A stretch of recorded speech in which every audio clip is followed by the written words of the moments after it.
We finally got our quorum here this morning. Looks like the TV cameras weren't for us, committee. I guess we missed out on that. But that's all right. We got a good crowd. Glad to have everybody here. These committee work days are so valuable to us where we can have some focused time, especially on complex matters. We only have 3 things on the agenda this morning. The first one, Senator Hickman is going to present a bill dealing with CPAs.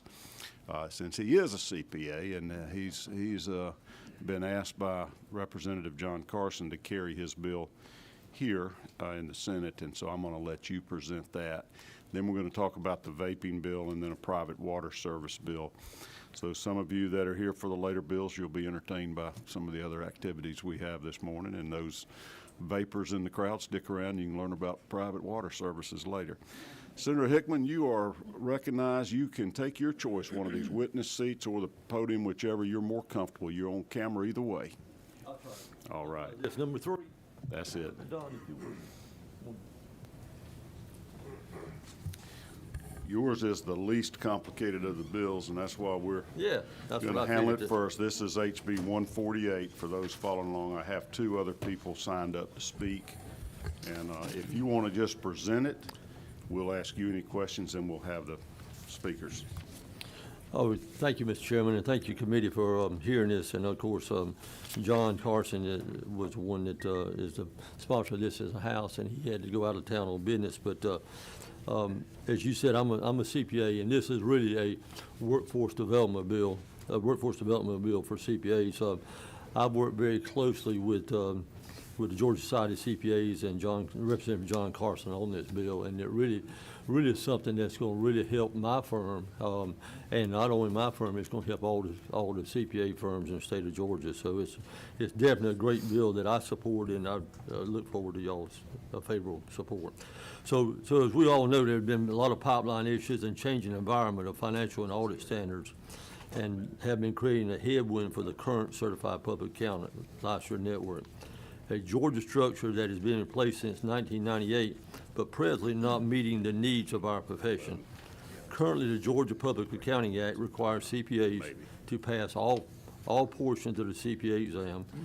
And just to kind of throw in a little side note there, I've been told by attorneys that have also taken the exam that the CPA exam is harder than the attorney exam.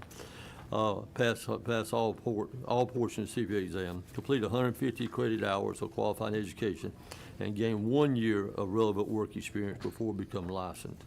So to be clear, Senate House Bill 148 will not alter this existence. We'll still keep that in existence, but it will give us 2 more pathways for people to become licensed. That said, in an attempt to address the profession's demands and some of the challenges in getting to licensure, House Bill 148 proposed to add 2 other ways to become a Georgia licensed CPA, as well as establishing practice privileges requirement for out-of-state CPAs to practice in Georgia without them having to attain a Georgia license. This already exhibits for out-of-state CPAs practicing tax in Georgia, but not audit in Georgia, not audits. This is good for business and good for rural cities that are in need of qualified government CPAs. So let me tell you about the pathways that we're looking at. The very first pathway is the pathway we got right now for becoming a CPA. And that is an individual completes 150 credit hours of qualifying education, as I stated earlier, has at least 1 year of relevant work experience with a CPA. It's not just running the back of. They actually have to work under the guidance of a CPA, and the CPA has to sign off on that work experience. And they have to, of course, pass the CPA exam, which is a very rigorous 4-part exam. All right, let me slow you because it's early in the morning for us. This Okay. is the way it's always been. Sorry? This is the way it's always been. No, You this is got not to the way- get your degree. This is the way it's been since 1998. Actually, Got for it. me, it was a different way. Okay. And so for me, it was the second one here where I had a bachelor's degree, and then I had to have at least 2 years experience. Okay. And then pass CPA exams. That's the way I came in. Since '98, we changed it. You got to get your bachelor's degree, you got to pass the exam in 1 year's experience. That's right. And as of now, that's in the CPA practice located within the state of Georgia. That is correct. Okay. And So then- that's pathway one, that we're not changing the world. That's our Correct. baseline. That is All right. correct. Tell me what your new And- okay, then next best pathway- way is. Yeah, and then pathway two is what I came under, which required me to have a bachelor's degree, 2 years' experience working on a CPA, and then pass the exam. Okay, and it's a four-part exam. Okay, then the next pathway has a master's degree with emphasis in accounting, and at least 1 year experience and pass the CPA exam.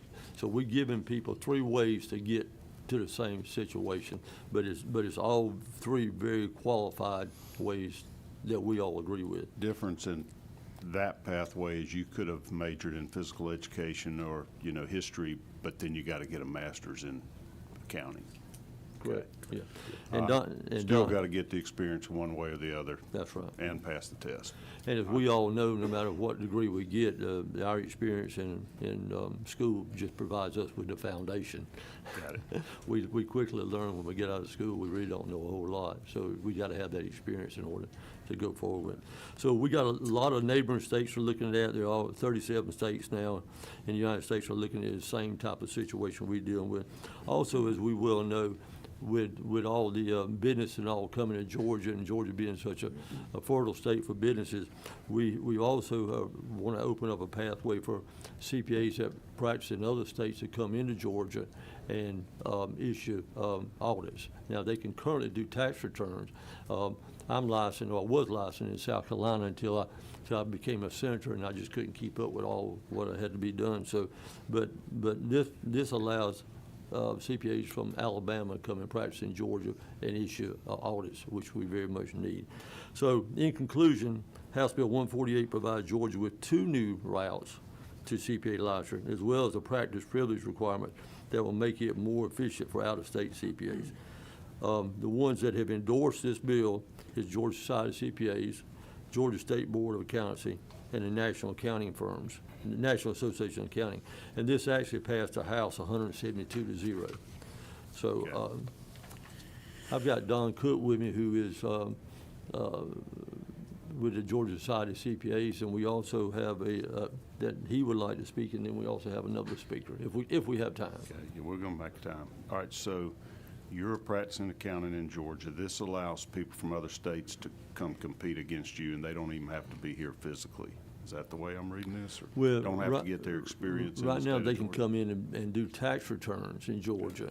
If they're licensed in another state, right, Don? If they're licensed in another state and come to Georgia, they can do tax returns in Georgia, but they can't do audits, issue an opinion on a financial statement. Does this allow them to do that, This will allow them to do that, even if they're not licensed in Georgia?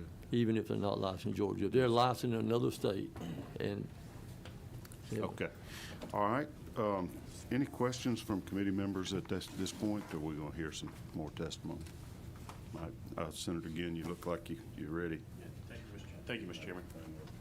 Number 3.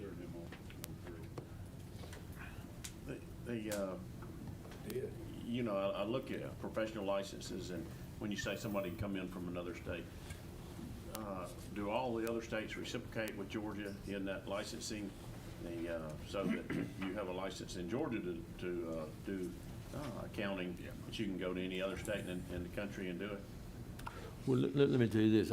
Before I became a state senator, I was licensed in Florida, and I was licensed in South Carolina to do tax returns. And so all I had to do was for them to give me approval. So this, I'm sure other states the same way, but this then allows these people from other states to come in that have the same type of training and all that we do to issue audit opinions. You mentioned Florida, and Florida in particular is one of those states that they don't like people coming into Florida to do anything because they're That's worried right. about all the retirees coming in there. Well, I'm going to do a little bit of this, a little bit of Right. that. I'm surprised that Florida would let you do their tax returns. But thanks for the info. Well, ironically, Florida had ethics requirements a good many years before Georgia had ethics requirements. Yeah, because of what you said. Other questions? Don, introduce yourself to us and give us your views on the legislation. Thank you. Hi, my name is Don Cook. Mr. Chairman, members of the committee, thanks for having us and letting us come in today. I'm the Vice President of Legislative Affairs for the Georgia Society of CPAs. I've been there a little bit over 20 years, which is shocking to say out loud, but I'm saying it. This bill, in my humble opinion, is not just because I've been spearheading it. It is a bill that makes a lot of sense. It makes business sense. I think it's going to be helpful and beneficial for counties and municipalities that are struggling getting audits done by providing them a more expanded pipeline that may come from another state. So that's what I see as a big bonus of this bill. Additionally, we have CPA firms that are struggling getting people in to work for them. And I know Senator Hickman can talk from his own experience with his firm. And I see this as a great way to foster getting more people into the profession. We have a shrinking population here, a shrinking pipeline of CPAs that is shrinking even faster than our population is. But the demand for CPAs is certainly not shrinking. I know there's a House bill right now that's floating through that's requiring CPAs to potentially sign off on a gross receipts affidavit, which is fine and great, but we're seeing this demand and request for CPA services even more and more. And so we just want to keep up with that and make sure we've got enough CPAs in the pipeline to deal with the increased demand. Any questions for Mr. Cook? All right, I have one other person signed up, Catherine Fletcher. Catherine, if you will take the podium there, we'd love to hear your views on the bill. Yes, sir. Good morning. Thank you, Mr. Chairman and members of the committee, for allowing us to speak with y'all today. My name is Catherine Fletcher. I am a Georgia CPA for over 20 years, too, and I am the quality control partner for the firm Draffin & Tucker with offices in Albany, Georgia, and in Atlanta, Georgia. I currently serve as the head partner at our Atlanta office. I am the current chair of the Georgia Society of CPAs, and so I'm here today speaking on behalf of the society. We've also worked really closely with the Georgia State Board of Accountancy. Emily's the chair.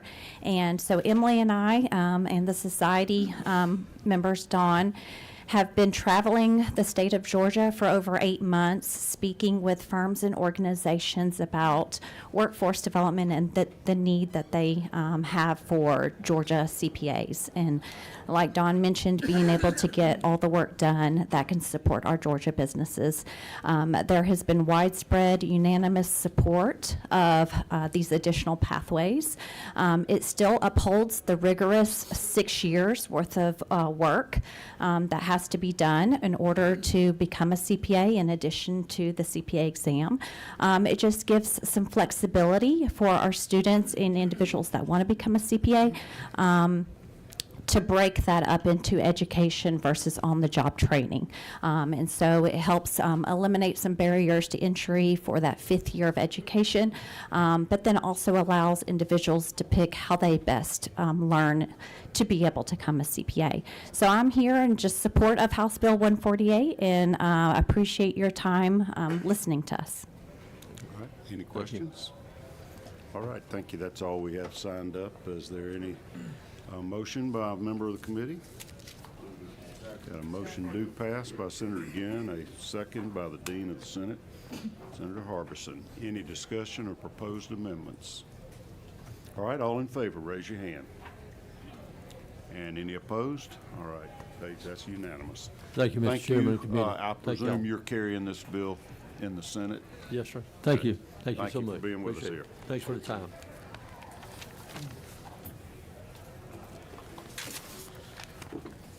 All right, moving on, House Bill 577.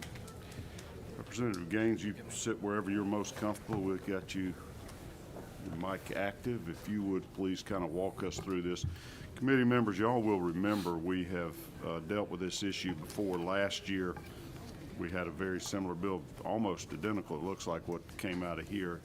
So refresh us and kind of walk us through it because we may not remember it as well as we should. Sure. Well, thank you, Mr. Chairman, and thank you all for hearing the bill again. And as you mentioned, this is nearly identical to the bill that passed out of this committee with bipartisan support last year that is aimed at getting the illegal vape market that has flooded shelves across the state and across the country under control. And what we've seen is just an influx of these disposable Chinese manufactured vape products that are not legal to be sold, and they're flooding the marketplace. In fact, this is just an example of one. Is Cherry Pop, and it has a video game on the front of the vape. And I think it's pretty obvious that's targeting kids. I mean, if you got a video game you can literally play on the front of the vape, I would suggest that's targeting kids. And some of these vape products, we did a study committee over the summer. Some of the vape products are shaped like USB drives. They're shaped like milk cartons. They're clearly targeting children with these illegal Chinese manufactured vapes. So what this bill aims to do is to get that marketplace under control. And so what we've done, and some other states have followed this process. In fact, a number of them, and I'll walk through that shortly, create a state-level solution to this issue. And I want to be clear, anything that is legal today will remain legal tomorrow. Anything that is illegal today would actually be enforced tomorrow. But this does not change what is legal to be sold in Georgia, period. Instead, it just ensures that something that is illegal is actually addressed and removed from the shelves. It creates a state-level registry of products that are legal to be sold that includes the 34 or so products that have actually been given full FDA authorization, as well as several hundred products that submitted in a timely fashion and are pending. And in Alabama, for example, I believe the number was about 951 products are on there. Hang on 1 second. This isn't a circus in here. No signs, no chanting, no cheering. You can go ahead on and take those out, because you're not going to be advocating to this committee. Now, you can stay, but go put your sign somewhere else, because that ain't what we're about to do here, okay? We advertise this, we want public input, but this ain't the circus. All right, back to you, Representative. So in Alabama, which has done this is just an example, is 951 total products. And one of the things that I actually saw, there was a text message sent out, I think every vape store sent out to their customers yesterday to send y'all emails. I got a copy of that text, and it talks, the exact quote was, "This bill will kill all vape products besides big tobacco." So I actually pulled, I was just curious how many on the Alabama directory are quote-unquote big tobacco, which is Enjoy or Reynolds, I guess would be the two largest, and it's 4% of the products on the Alabama directory are quote-unquote big tobacco. So that's just an example. But a number of states have passed: Alabama, Oklahoma, Louisiana, Kentucky. Florida has a similar. Their method is a little bit different, but it's same concept, same objective. And again, about 34 products have received full FDA authorization, but this does ensure that those were submitted in a timely fashion or remain eligible to be sold, which is what the FDA has said are legal products. One thing that we did, I guess I'll go through the three changes that were since y'all saw this last year. One is We're working off your committee sub, and that is LC 550608S. yes, sir. Before you jump in that, tell us what you changed in this substitute from what passed the House. Okay. It's very minor, but I Yep. can't So there, remember. so there were two changes from the House version to the Senate version. One is on line 64, or I guess 65. This just says if there's an FDA product that has been approved and they change their name, or if they change, I think that's the right line. Let me see, make sure I have the right line. Oh, sorry, it's line 72. If it's FDA approved and they just change their name or brand style or packaging, they would ensure they're able to still be sold. That's just a really minor change that I really don't believe has much impact. The maybe larger change is on line 126. And what we're trying to do here is kind of future-proof this bill, just in case there is FDA changes in how they administer this issue under the new administration, which I think is a larger topic that I do want to mention. You know, our expectation is the Trump administration is going to be approving products much quicker. They're going to be moving through this issue at a better pace, and this will ensure that those products that the Trump administration approves would be eligible to be sold. All Line 126 does is ensure that if they change the name or if they change the process, that this would continue to comply. And our goal is just to future-proof the bill a little bit in that regard. I could talk about 100 different things. I guess the kind of last thing I'll mention, and then I'm happy to take questions or however you want to handle it, Ms. Chairman. But, you know, again, in my opinion, this is really about ensuring that we are getting these illegal Chinese manufactured vapes out of the hands of our kids and the hands of those out of consumers. There was a study that was recently done that they tested just 12 products of these Chinese vapes. 9 of the 12 had mislabeled what was in them, and 10 of the 12 had mislabeled how much nicotine was in them. So we have no idea what's in these products. They're not being checked by anybody. And so that's why I think it's important that we do go through a process and ensure that that what's being sold is legal. And really, all this benefits is the Chinese government. I mean, China is the world's largest manufacturer of these products. If we want to try to address that issue, I think this bill will help in that regard. And so I'm happy to answer questions however you want me to handle it. All right, I need to get us the big picture a little bit here. Who regulates vape products, nicotine-based vape products in America? The FDA. All right. And I remember from last year, there were quite a few products that had applied for FDA approval, and they were just sort of in purgatory. They were pending. They were waiting for a ruling by the FDA. And part of what the bill wanted to do is say, you can't sell them till you get approved, right? So it would ensure that those that have been fully FDA authorized will be sold. The FDA also, and it's in the legislation, the specific dates.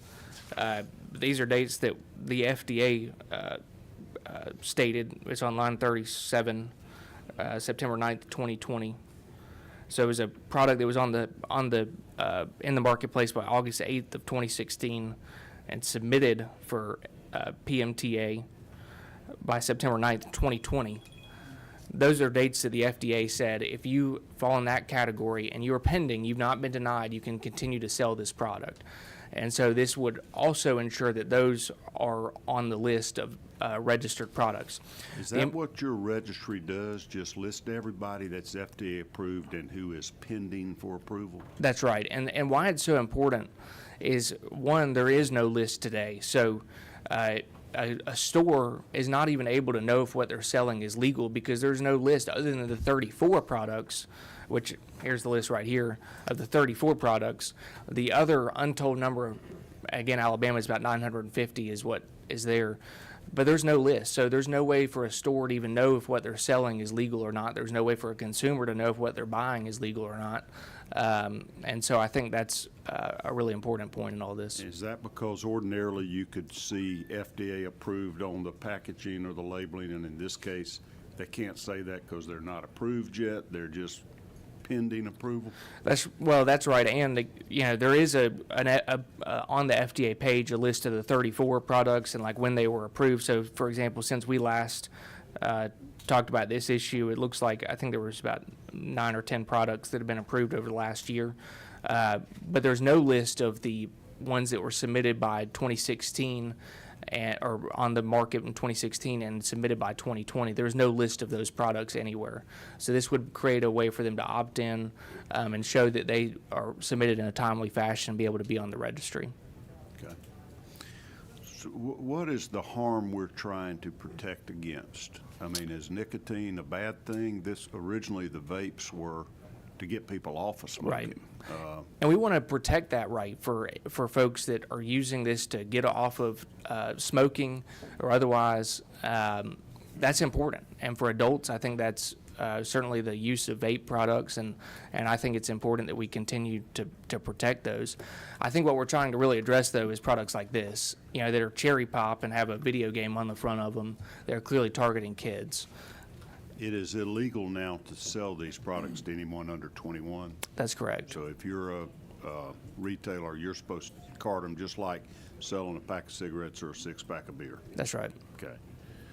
And you think by having this registry it will help with the sales to minors by knocking people out that are targeted towards kids, because we assume those would not be FDA approved? Is that where you're headed? Well, I think that the products that are FDA approved, I mean, and I can run through them here, but none of these products are cherry pop or Okay. have a video game on the front of them. They're, menthol flavored, flavors that are not clearly targeted towards kids. And when the FDA approves these products, they're looking to ensure that they are in the furtherance of public health to try to get individuals off of smoking versus trying to encourage a next generation of kids to be addicted to vape products. All right. I'm going to recognize Senator Summers first, and then I'll get you, Senator Anderson. You're recognized for a question. Mr. Chairman, thank you. Representative Gaines, let me state for the record, I wish nobody was ever smoking, period, okay? But they are, and that's the reality, and this is where we are. How are you going to create this list? Who's going to create this list? Is it going to be a self-reporting list of people? I mean, I did some checking, and I found out that in Oklahoma, they have 12,000 on their list in Oklahoma, but it's self-reporting. I mean, I feel like, I'm just kind of giving you my, you can correct me if I'm wrong, that this is sort of being controlled by the tobacco industry, and we're creating a monopoly or something that the tobacco industry can control what is going on here. And I'll be very candid, I'd be totally against that. And I would be too if that's what it did, but that's not what it does. In Alabama, for example, I mentioned big tobacco was 4% of the registry, and I don't know the number in Oklahoma, but if it's 12,000, then I guarantee they're less than 1% of the market. So that couldn't be a monopoly if it's 4% or 1% of the marketplace. So I guess I don't see how that's the case. Follow up. Yeah, go right ahead. Would not this kind of restrictions that we're putting on, or the vape industry in general, would that not literally be putting the vaping people that already have their businesses already up and going out of business? Would that not be a taking that the government's doing to them? I guess two things. One is if someone is selling something illegal, let's say it's some other product, let's say it's cocaine, and it's illegal, do you think we should continue to allow someone to sell that? I don't know, that wasn't my question. But what the products they're selling are illegal. They're illegal by whose standards? This federal government, what they're selling is illegal FDA. FDA says these products like you got right there is or illegal. It says they are illegal. That's correct. So my question is then why is the federal government not stopping that? They're not. I mean, that's the issue we're trying to address. Is the federal government's totally failed in its responsibility to enforce the law, and that's why we're trying to create a state level solution to it. Senator Anderson, you're recognized for a question.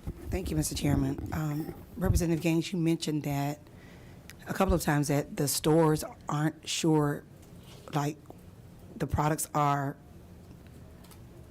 Legal. safe or legal. That's right. So why would they allow the product in the store? I guess you could ask the store owners that question. And I think that's like my big question. And Senator Summers, to one of your questions, kind of tying these both together, I have checked, and I may be wrong, and maybe we'll hear from some folks today, but in the states that have passed these registries, I'm not familiar with one vape shop that is closed due to those registries. And I've checked in these states, and I can assure you there's a lot of vape shops in Louisiana and Alabama and these other states. Now, I could be wrong. There may be someone who can testify to that. I've asked multiple times for someone to show me a single vape shop that is closed as a result of these bills, and I've not gotten that. Okay, but my question is, why is the store selling it? If you're saying it's illegal, Yeah, stay right there. Yeah, so right now, there is a number of products that we don't know what that number is, but if they were on the shelf in 2016 and submitted what's called a PMTA by 2020, then they can be sold, even though they're not FDA approved. There's no list of those products. What this bill does try to work to do is to create a list of those products so that stores know that what they're selling is legal. We know the 34. The 34 is kind of the easy answer those have full FDA authorization to be sold. But there's an untold number of products that were submitted by dates the FDA set, and as long as they're pending and they've not been rejected, they can continue to be sold. But there's no list of those products. That's what this bill is aiming to do, is create a list of those products so that stores know when what they're selling is legal to be sold. Okay, but they're getting it from somewhere Getting the product. Yep, to bring to their store to sell. that's right. And they're not sure what they're selling is Correct. legal. Correct. That's right. Makes no sense. It makes no sense to me either. That's what this is addressing. Right. So these stores don't have a way of knowing But they bought whether it the from somewhere. product applied within that time. But they bought it phrase. from somewhere, is my Yeah. point. So They bought it. if you know what you brought is from a not a source that is not legal, then why would you bring it to your store? It's a great question. Okay. And I'll tell you, the Georgia Convenience Store Association, which you'll probably hear from them, but the convenience stores support this because they want to know what they're selling is legal. Okay. And that's why I would ask anybody who's opposed to this, that owns a vape store or otherwise, why would you oppose this? You should want to know what you're selling is a legal product. Okay. Thank you, Mr. And what's happening in a lot of these cases, like I guarantee this product came literally straight off the boat from China. It went straight onto the shelf. But- Nobody checks what's in it. You know, whatever it says, amount of nicotine. Nobody knows that that's the right amount. They could be totally mislabeled. And it could be that that is pending action Okay. by FDA, so It makes it's sense. legal, and it very well may be that it's It might be, not. but we don't know. That's right. If you had any brains, you'd know that wasn't, because Correct. FDA doesn't approve video game packaged Cherry pop. cherry That's right. pops. Okay. But since you don't know, your list is the registry is so that the retailers can look and make sure they're not selling illegal products. That's right. Senator Sims, you're Thank you, recognized Mr. for a Chairman. question. Thank you, Senator. Thank you, Mr. Chair. Representative Gaines, thank you so much for bringing this bill. I want to go back to the term illegal shops. I want to go back to the word mislabeled and people going into the store, sometimes children, purchasing something that's pretty, that looks like a cherry pop or whatever. How did we get here? How did we get to the point where you can set up an illegal shop or you can sell illegal goods? How did we get here and think that it's okay? That's a great question. I mean, basically, a whole a large part of this industry, unfortunately, was created, and it's unfortunate that many facilities have, and really, again, this benefits the manufacturers in China that are creating these products. But it is very unfortunate that we're at this point. Can I ask another question? Go right ahead. Tell me where most of these shops are located. Where are they located? What kind of communities are they located in? Well, I think they're all over, but there's and to be clear, there's we don't want to put vape stores out of business as long as they're selling products that that consumers know what's in them and that they have some sort of either authorization or pending status. That's not the goal of this. And so I want to be clear that we're not targeting vape stores. What we're targeting is the products that are in those stores. Sir, I'm targeting anything that is illegal, anything that is harmful and not safe to children and the consumers in my district.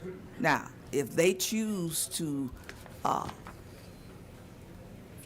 erect these stores, if they have them there, then they should do their due diligence to make sure that the products being sold are safe for the community.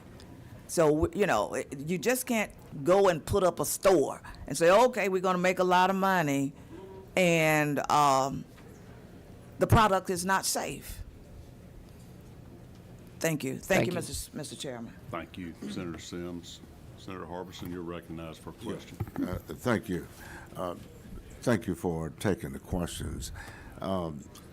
I'm looking at the health aspect of it. How can you quantify, at least standardize, a system that can tell you that vaping cause a ceasing to have addiction to cigarettes abated somewhat? How do you know that? Not you, but how does the people who would be in charge of that kind of, how do they know that? The FDA or what chemical company would be analyzing it? How do we know that? Yeah, it's a good question. So when manufacturers submit to the FDA to get authorization, I mean, it's hundreds of thousands of pages of research, and they have to prove that what they're selling is that objective, is to get somebody off of smoking, not to try to get somebody, the next generation of kids addicted to something new. And that's why that process is important, so that the scientific evidence can show that what they're doing is actually getting people off of smoking, not starting a new addiction. And the reason I'm asking this, and it's just kind of counterintuitive to see somebody with a whole room full of smoke and ingesting into their lungs and say, hey, it's not harmful. It's Yeah. causing me to get off cigarettes. As an ex-smoker myself, I can understand wanting to get off because I quit cold turkey. But I'm just saying, I just don't understand that. It's just all this smoking, it's okay. It's helping that person. It may be that. I just don't know, and I have questions about that. Vending about the product. Similarly, how do we know what's in the products, even the ones, what is it, 134 we heard? Have they been analyzed in some way, or and then we get down to the FDA being overwhelmed. They can't keep up with all of the crazy stuff from China, and and yet we're still allowing it based on a cutoff date that allows the people not to go out of business. I understand that aspect too. Can you give me a little Sure. So input on that? the first question, I think it's a really good question on these untold number of products that were submitted by 2020 and were on the market by 2016. And I believe the reason the FDA has said those products are okay to continue to be sold is they've been on the marketplace for now almost a decade.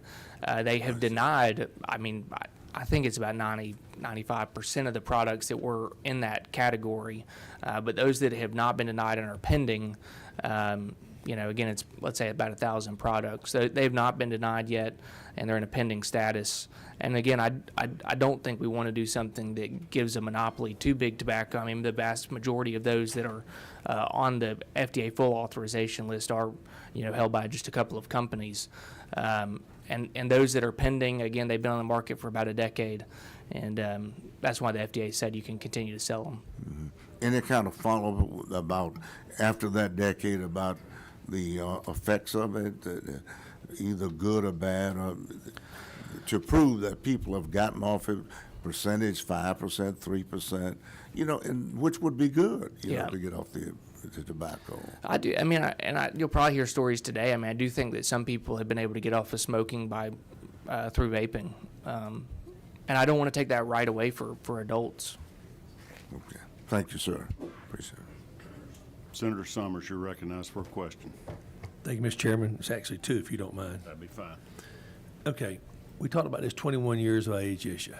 I have a real problem with calling somebody a child at 21 years old. If you can go die for your country, and I'm respectfully saying you ought to be able to drink, smoke, whatever you want to do. That's where I'm at on the 21 years of age.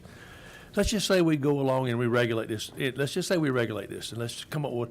I'm not with you on the list yet, because I think it could put anything in the list and be done with it, because there's no list.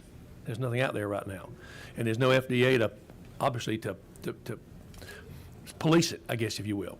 Now, how are you going to stop the internet? If you stop it here and say, okay, we're just going to stop here in Georgia, how are you going to keep, because I went online here while you're sitting there talking, I can buy vapes from all over the darn country right now, shipped to my door. Thank you, United States Post Office and Amazon, or whoever you want to buy them from. So what I'm saying is, are we creating, I feel like we're creating something that may not be there, and I just can't wrap my hand around this.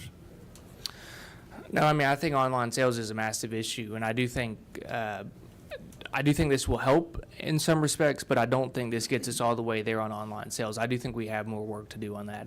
It's a massive issue. You're right.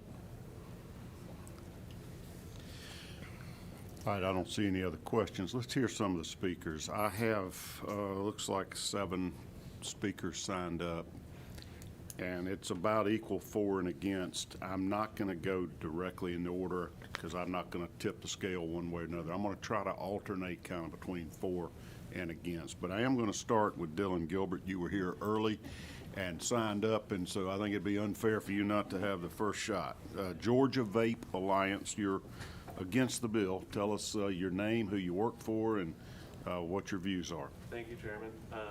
And thank you to the committee for allowing me time to speak. My name is Dylan Gilbert. Representative Gaines and I have become very well acquainted at this point. I am president of the Georgia Vape Alliance, and I own 10 stores in the state of Georgia, primarily around Savannah, but a couple in Columbus as well. We do have some concerns about this bill. As has been said before, the 34 products that the FDA has green-lighted or given marketing granted orders are explicitly owned by Altria, Reynolds, Philip Morris, and then another company called Logic, all big tobacco companies.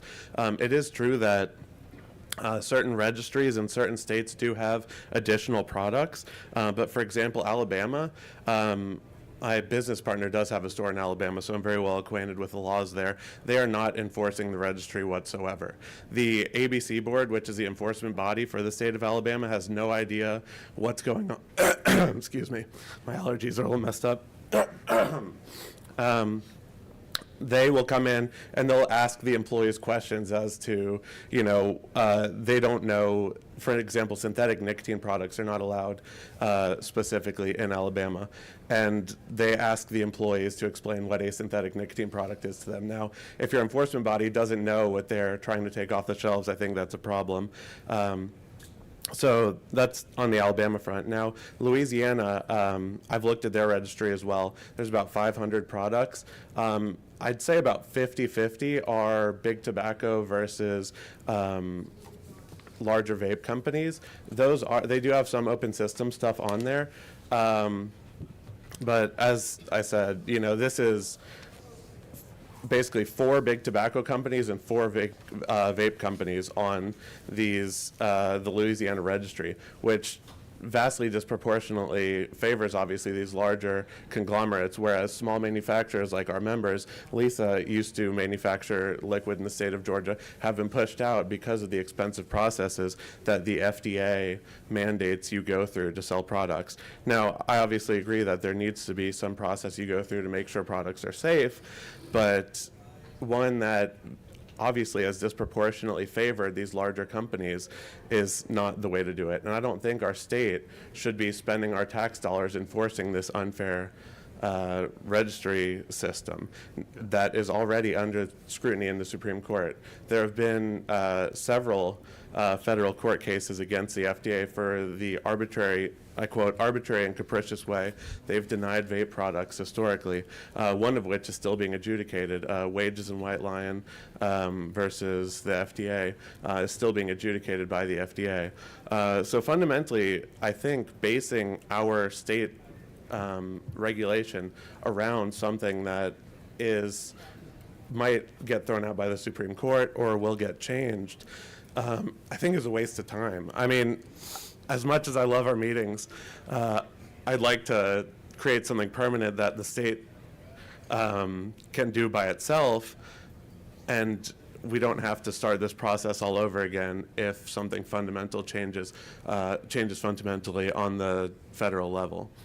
In addition, as Vice Chairman Summers said, there have been, I'll go to hemp for an example. There's a bunch of hemp regulation that passed last year, and we've seen other stores in our communities have not complied with. And that drives, obviously, the customers don't understand what the regulation is. All of these customers that, they want a particular product, something they've been used to that got pulled off the shelves, they're just going to go to all the bad actors, all the stores that are not following the rules, or as Vice Chairman Summers said, they're going to go online. I see ads on X for hemp flour all the time. You can buy it. I know it's $40 for a quarter pound, or sorry, $200 for a quarter pound, $40 for, an ounce or something. That's illegal to possess, right? Exactly, yes. Okay.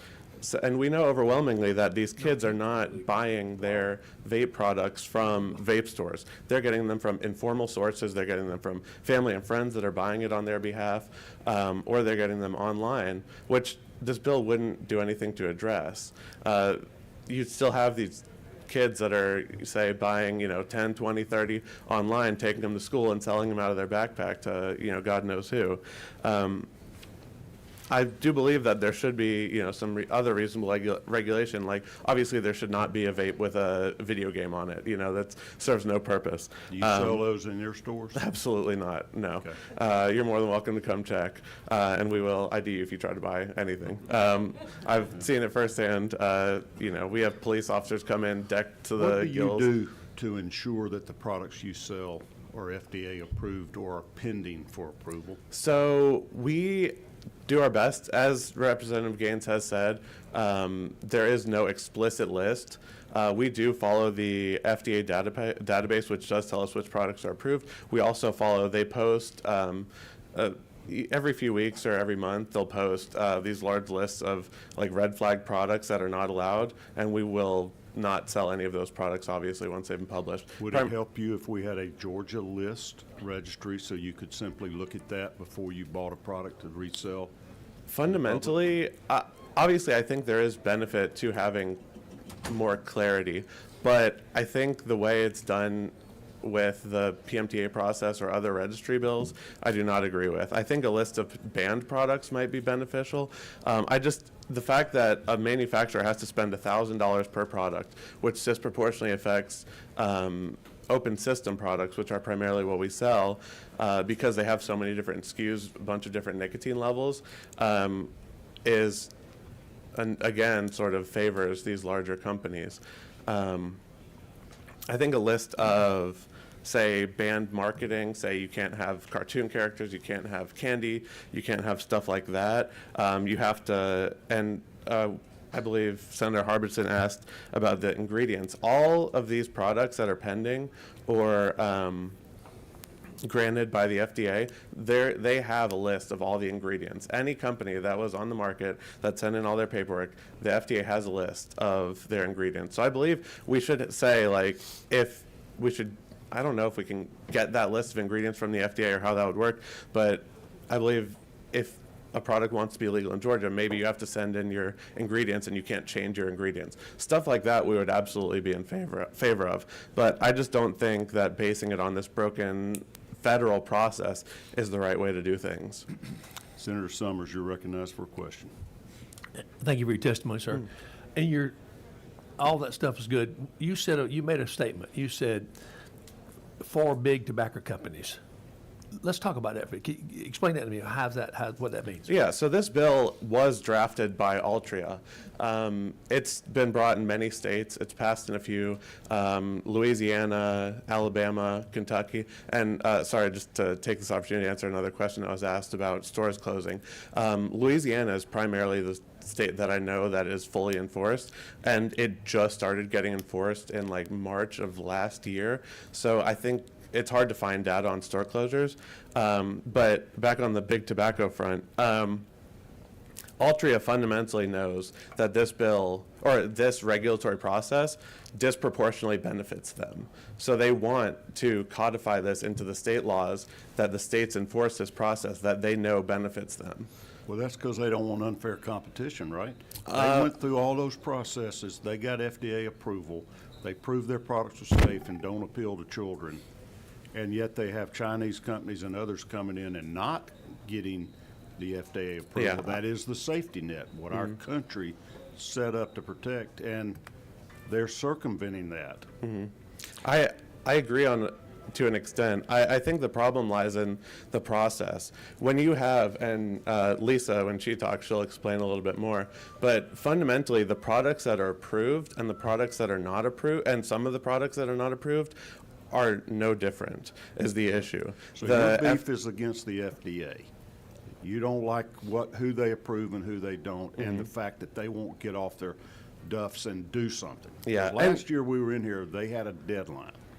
Their own published material said they will have gone through this list of applicants by July, if I'm not mistaken, Representative. Yeah. But they hadn't done it. They made some progress, but the frustration keeps Yeah, mounting. to their credit, they've done a good job as far as youth vaping over time has gone down. In 5 years, it's down by 60%.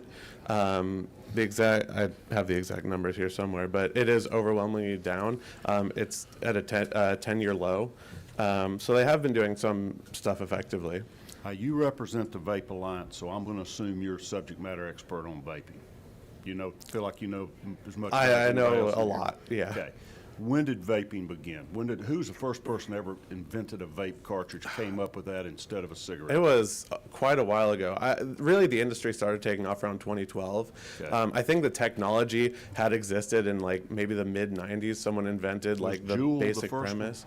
Juul was not, no. Stuff before that. Juul took off, and it kind of made everything more mainstream right around that like 2018, 2019. But no, we've been around a lot longer. Okay. And am I right that it was created for an alternative to smoking, so you didn't get all the carcinogens? You still got your nicotine, but you didn't Exactly, get everything yes. else. And the FDA even acknowledges as much. They don't say we're safer. They say it is less harmful, about Okay. 2 to 3 times less harmful, So they say. what's the harm in nicotine?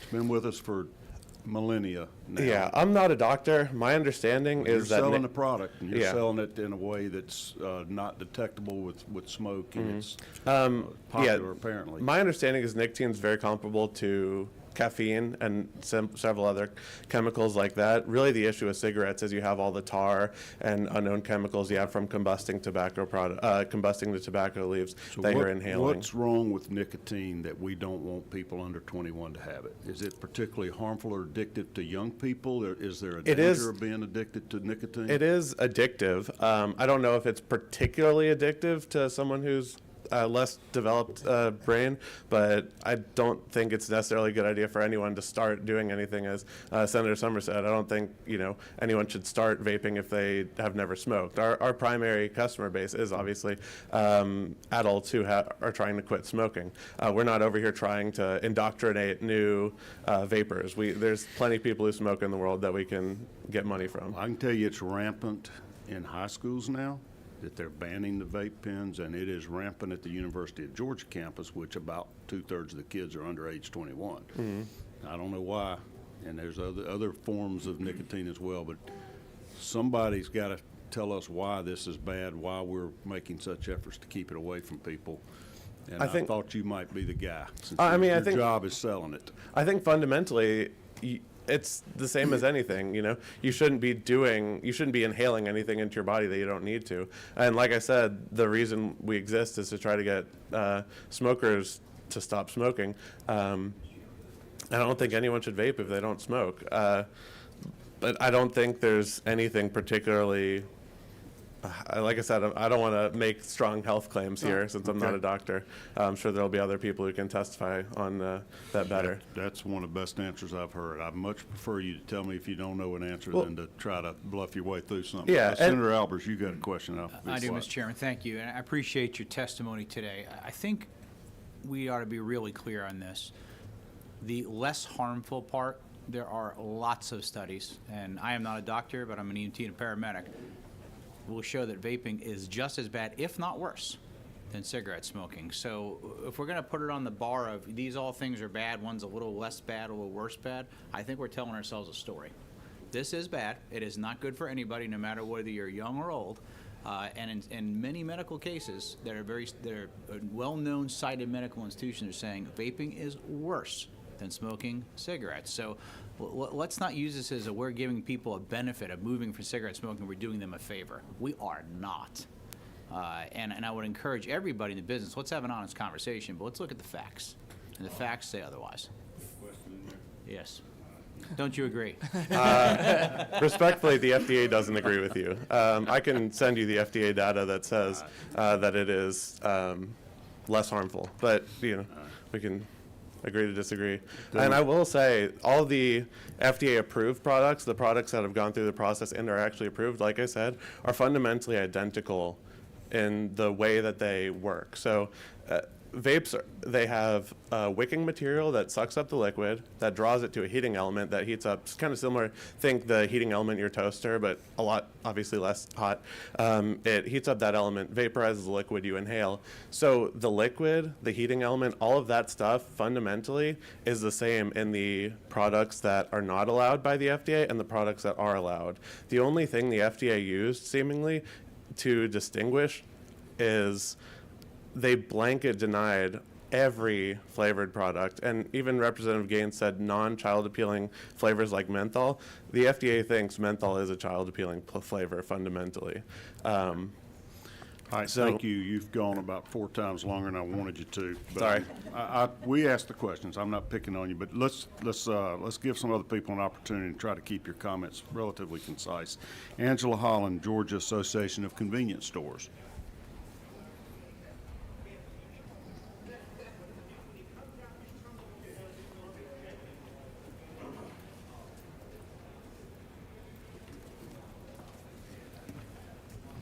Good morning, Mr. Chairman, members of the committee. I am Angela Holland, and I serve as the president of the Georgia Association of Convenience Stores.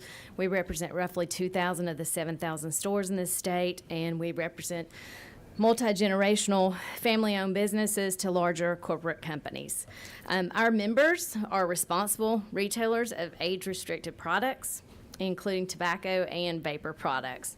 According to the 2023 data provided on the FDA's website, there were 3,790 compliance checks, underage compliance checks conducted throughout the state in all types of retail outlets.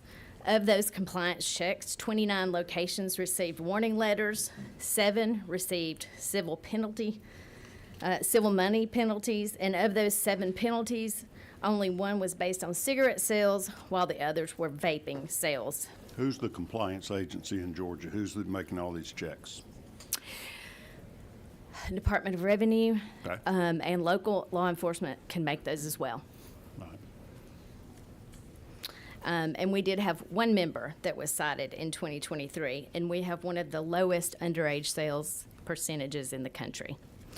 We support House Bill 577 as it was presented earlier, and we thank the bill sponsor for Representative Gaines for working with us during the 2024 legislative session this summer. And the bill establishes a state vapor directory that helps strengthen enforcement measures against the growing problem of unauthorized vape products. Currently, Georgia maintains a directory for cigarettes that are lawful for sale, and HB 577 serves the same purpose. This legislation targets unregulated and unauthorized flavor disposable vape products. An established vapor registry will help clarify which vapor products are authorized for sale and allow businesses that sell those products to confirm the legality quickly and easily before selling it. And this will also clarify and improve industry-wide compliance. We believe increased transparency and accountability are needed to address the concerns we all have with vapor products, especially due to the lack of enforcement from the FDA. Responsible retailers like our members want clarity regarding ambiguous and confusing regulations, and this bill provides the tools and clarity we need to make informed decisions. Now, there was a change on lines 32 through 34 that we did not comment to earlier, and we feel that if the purpose of this bill is to make sure retailers are selling FDA-approved products, then we'd argue that those lines, which now allow open systems, leave a large loophole. So what do your 2,000 stores do now when they're ordering products, vape products to sell? What do you do to ensure that they're FDA approved or safe for the public? So I made a few phone calls earlier in this session to some of the wholesalers that distribute the tobacco and vape products to our members, and they only purchase products that are on the FDA approved list So currently. your wholesalers like McLean Southeast or whoever that's delivering to your stores, you rely on them to do the vetting, so to Yes. speak? Okay. Yes, for our members, yes. Would this bill help you assure that you're not selling non-FDA approved products? Yes. Okay. Any questions for Ms. Holland? Senator Ginn, you're recognized for a question. Thank you, Mr. Chairman. Ms. Holland, I appreciate your testimony. I wasn't sure when you listed those that had been cited and the numbers, that was just of your members? No, Was sir, that was was of the total. The total 7,000? Yes. Okay. There were 3,790 compliance checks in 2023. Okay, because I could see, your members being part of your group and your organization would probably be, I bet you there are less of that number than others, but that's just because you do have a responsible membership. I'm familiar with a lot of them. So We thank you. do, and they are checked frequently. Senator Summers, you're recognized for a question. Thank you, Mr. Chairman. Ms. Holland, two-part question. Yes, sir. How many vape shops are there in Georgia, do you know of? Not your stores. I do not know that Right. answer. Would it be, Mr. Chairman, follow up? Yes. Would it not be beneficial to your stores if the vape stores are basically put out of business? Wouldn't that improve that you all would be the only ones to be able to sell vapes? I'm just trying to wrap my head around this. No, sir, they would still be able to sell the vapes that are on the approved list. The same vapes that you sell only? I mean, same type And, vapes and you sell? any of the lists that are on the Georgia registry. I mean, any of the products that are listed on the Georgia registry. And a follow-up question for Yep, for one more. Representative Gaines? Yeah. Representative Gaines, if I'm not mistaken, back in about 2024, President Trump said he was 100% for the vaping market, and he was very against anybody creating laws that would do away with the vaping industry, and he said he would do something to fix that. Do you think that's why the FDA is not moving on these lists, because of his statement of that level? Well, from what I understand, the Trump administration is actually going to approve these products quicker, and so I think that this will actually strengthen what they're trying to do at the federal level. I've also seen, some of the Trump administration folks talking about these illegal Chinese manufactured products, and I think the Trump administration is pretty strong against China, and that's what this bill is really targeting, is China. So I think that from what I've seen, this is going to play in concert with what the Trump administration is doing. Thank you. Mr. Chairman. All right, Senator Anderson. Thank you, Mr. Chairman. My question is for Ms. Holland. So your stores, do they only purchase from a specific vendor that you authorize? The members that I polled, yes, they were only purchasing from their warehouse, from their grocery wholesalers who had already vetted those programs. So then I polled those wholesalers, and they had already vetted those products and were only purchasing products that were on the FDA-approved list. So they're only allowed to purchase from certain, No, ma'am, retailers they can purchase it from anyone they wanted to if they wanted to buy it out of the back of a van, which is what's happening now. okay, thanks. Thank you, Mr. Chairman. All right. Thank you. If you'll just stand by, Angela, I'm going to ask, is it Lisa Gimmo? Gino? Yeah, I think I remember you from last year. Vape Right? Yes, sir. Okay, if you'll share your thoughts with us. I've got some props. Is there any way I could join Representative Gaines? or You want me to can. stay here? You can sit up here if you prefer. Yeah, that, Sir, you don't have to, okay. Thank you very much. Thank y'all very much. My name's Lisa Gano. I've been in the vape business since 2009. So you're talking about when it started. I was actually teaching school when it started. My husband smoked, couldn't quit. He had done Chantix, he had done Wellbutrin, he had done patch, he had done everything, couldn't quit. He got online, got something that we called a Cigalite, and he was able to quit. At that time, he was doing 36 milligrams of nicotine, which is a great deal. Nowadays, since things have progressed and the devices have gotten better, this is an example of an open system where you have the battery and you have a tank. This right here is not a kid product. This right here runs for about $100 in my store. Without this, and this is the majority of my sales, they also have to buy e-liquid. This is not, as far as I know, this is pending. It's hard to tell. But as you can see, while it is a fruit flavor, everything is very bland. We were able to get started in something like this. You would also need batteries and a battery charger. You need coils. It's going to run you close to $200 to get started. This is not a kid product. is that FDA approved, what you're showing us? It would be pending, not approved. The So it approved could be ones, sold. the approved one is $6 and $10. I got both of these yesterday at Quick Trip for $18. Okay, This one is 68 milligrams of nicotine. all righty. FDA approves that? Yes. Okay. And this is Enjoy, which is owned by Philip Morris. Okay. This Views, I believe, is R.J. Reynolds, and Logic is the third company that's FDA approved, and that's owned by Japan Tobacco. Okay. Those are the only items So that that are. one in the black box right there. This one would be it's- pending. It's pending. That I believe is pending, And yes. because it's pending, it is legal to sell? Yes. Okay. But it's hard, the thing is without an open system, this doesn't do me any good. Right. Because if I don't have an open system, I have nothing to put this in. Okay. Because I have to have a tank or what we call a pod, which would be this right here. And even on this device, which is, while it's much smaller and it doesn't require internal batteries, it's still going to be over $100 to get started. Because you have to buy this, you have to buy pods, you have to buy a coil, the heating element to go inside, pay $20 for the liquid. Yeah. So all of these things are something That's that. how the industry works. Yeah. All right, so you Yeah. sell, do you want a registry or not? Would it assist you in making certain that everything's legal, like what you're demonstrating us today versus, Not the way it is. okay? Personally, because this is connected to the FDA and the PMTA process. We were manufacturing. I had 6 stores beginning of 2024. I now have 1. So you're making your own vapes? I was. Okay, Of and the you were not e-liquid. FDA approved? No, and I Okay. got denied blanket denial, and I quit. I'm following the law. I'm Yeah. doing what it says. Well, why do you want but- these other people to be able to cheat when you couldn't? Why do you Oh, want no, that's Chinese the people and problem. out-of-state people? Part of my problem is enforcement. Does this help you As in enforce? Dylan, my problem is just like on the hemp bill that came through. I'm following the law on that. Yeah. And I've lost a great deal of business because they can go less than a mile down the street and get illegal products. Well, I know drug dealers make a heck of a lot more than cigarette sellers. Yeah, I mean, but it's- if you want to be illegal, you can. It's up to our law enforcement to enforce. But it's not, and that's part of my problem on that. Yeah. And this right here, while it is pending, it's trying to find out who's pending. And then we have where they can register. It's $1,000 per SKU. If this company, they have well over 10 flavors, well over 10.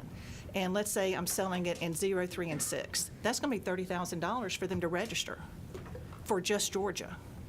And every state's going to be something different. So I think you're putting a big limit on what is going to be registered, what companies are going to commit to do that. And it's going to leave big tobacco where these are both made in Indonesia. I'm sorry. Oh, you're fine. Well, my problem So with this these is would it's. both be made in Indonesia. Okay. Well, so The how is way- the FDA, though, the state of Georgia's problem? This is a federally regulated deal, Mm-hmm. and all the angst here is that the FDA isn't doing their job. Well, we don't have a Georgia FDA, so it's not like we can go test the products and approve them, but we're just trying to protect the public, like Senator Sims was saying, to make sure that they are approved products. And here there's an exception. All these thousands that hadn't been approved yet are allowed to be sold until the FDA reviews them.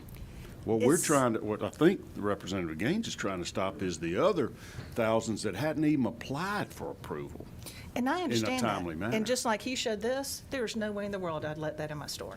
I can tell you in 2011, when we first opened up our store in Woodstock, I used to get samples of ice cream cones because you always have bad actors in Yeah. every game. Those I didn't even give them away to my employees. Those got thrown in the trash because we were not going to have that. Tell me what's dangerous about this product. What's I the don't- FDA protecting us from?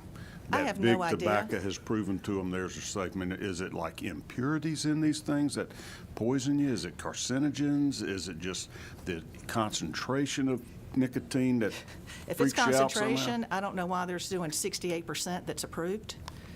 And over 50% of my sales are 3%. Okay. So it can't be about that. And my problem with the FDA is not that they're not enforcing anything, it's how they're going about it. It was a blanket, they can say all day long it wasn't a flavor ban, but when all of my products that are made the exact same way, Right. with the same ingredients, and they denied everything except those that ended in the word Yeah. tobacco or menthol. Well, It's try how not they're to be going about mad it. at us. I'm Be- not. I'm Be sorry. mad at I'm the very FDA passionate. and don't I'm be not- mad at Representative Gaines. I'm He's trying to. I'm not help. upset with him either. Okay. This is something that we're very passionate about and trying to help adult smokers get off cigarettes because it is very hard to get off. Do you think it's dangerous for kids? I think the best thing for anybody to breathe is fresh air. Okay. Is truthfully is my belief. But I think if you're smoking cigarettes, you need something better. And my husband doesn't even vape anymore. So this gives people a way to step down to where these products do not. Okay. There's no step down for them.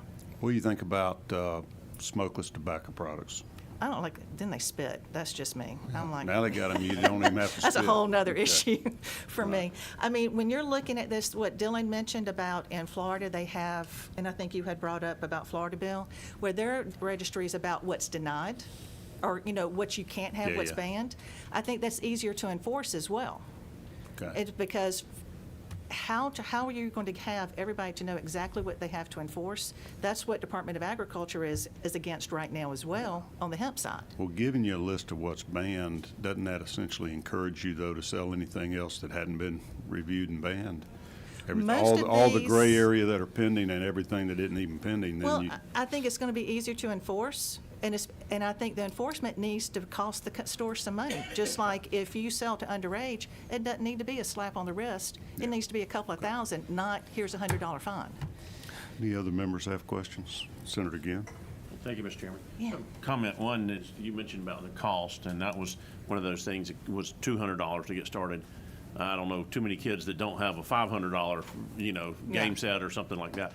But when I look on ingredients and stuff, and I just looking at a Diet Coke can, says this one's got 25 milligrams of sodium in it.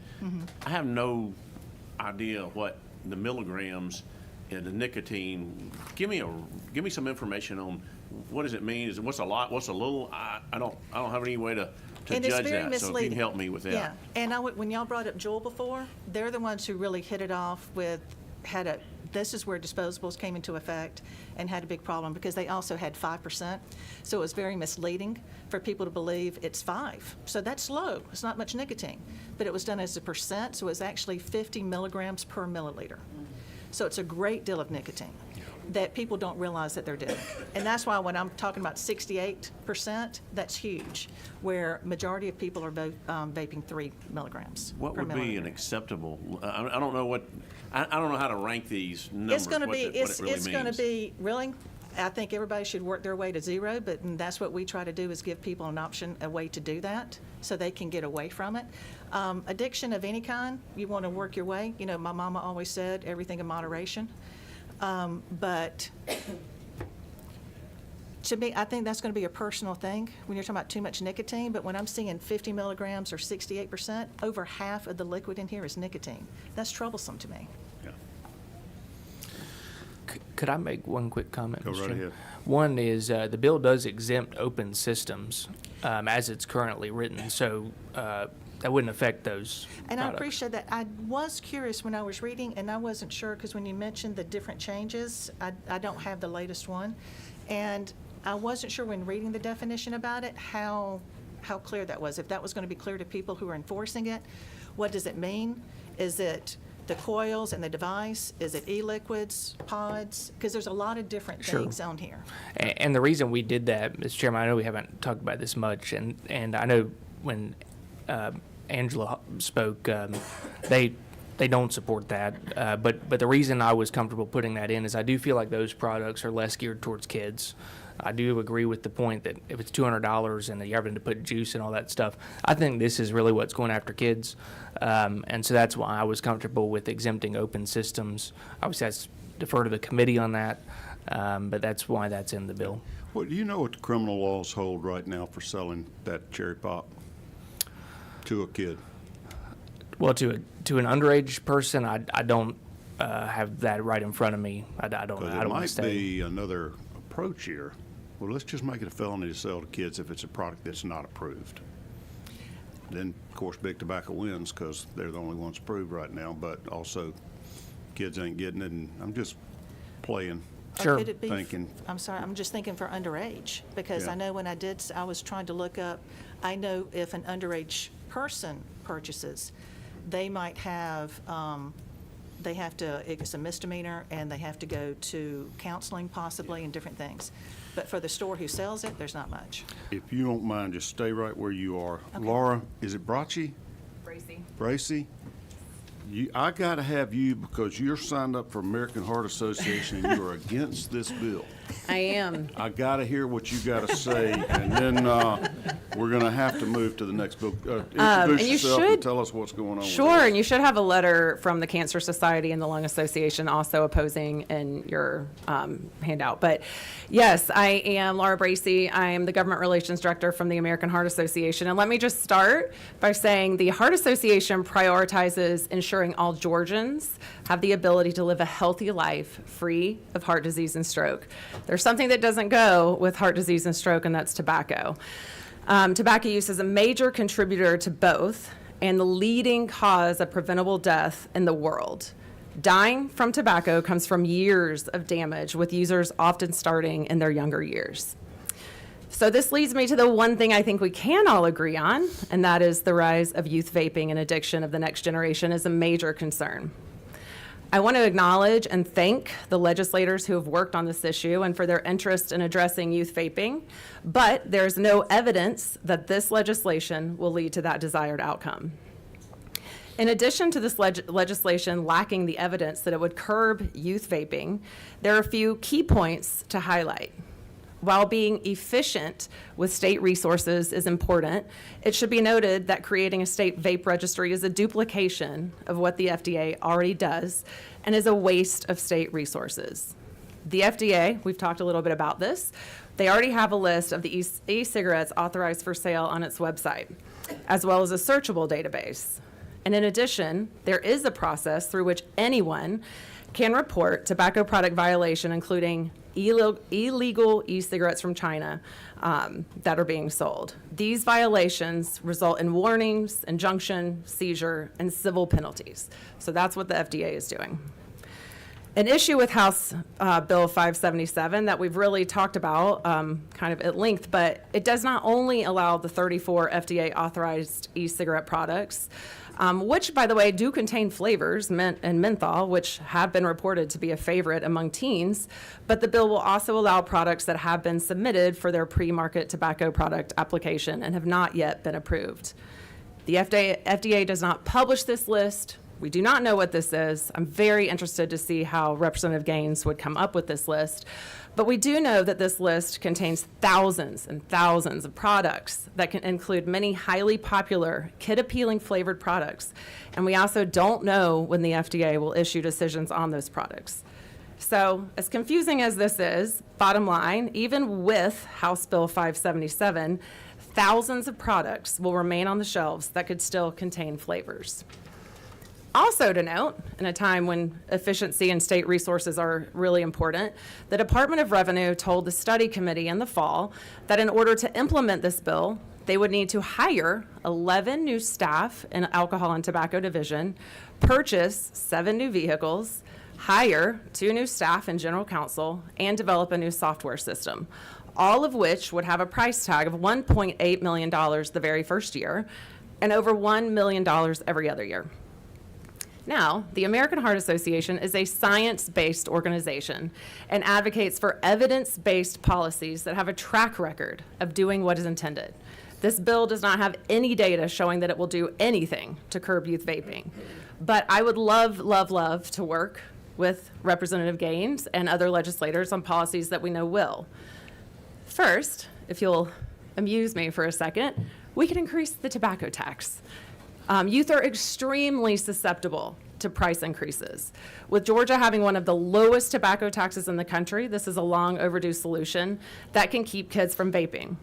Increasing cost has been noted as one of the single most important things that can be done to keep kids from tobacco. Second, this bill is really getting to the whole point of flavors. Let's restrict the sale of flavored tobacco in Georgia. Let's just restrict all flavors. By restricting the sale of flavored tobacco, we really address the main argument of this bill. There's no need for a registry. And finally, let's invest in comprehensive tobacco retail licensure. Georgia requires retail stores who sell e-cigarettes to pay a tobacco retail license of $20 a year. $20 is our tobacco retail license. If we were to increase that, we could invest in additional compliance checks and make sure that kids under the age of 21 are not getting their hands on these products.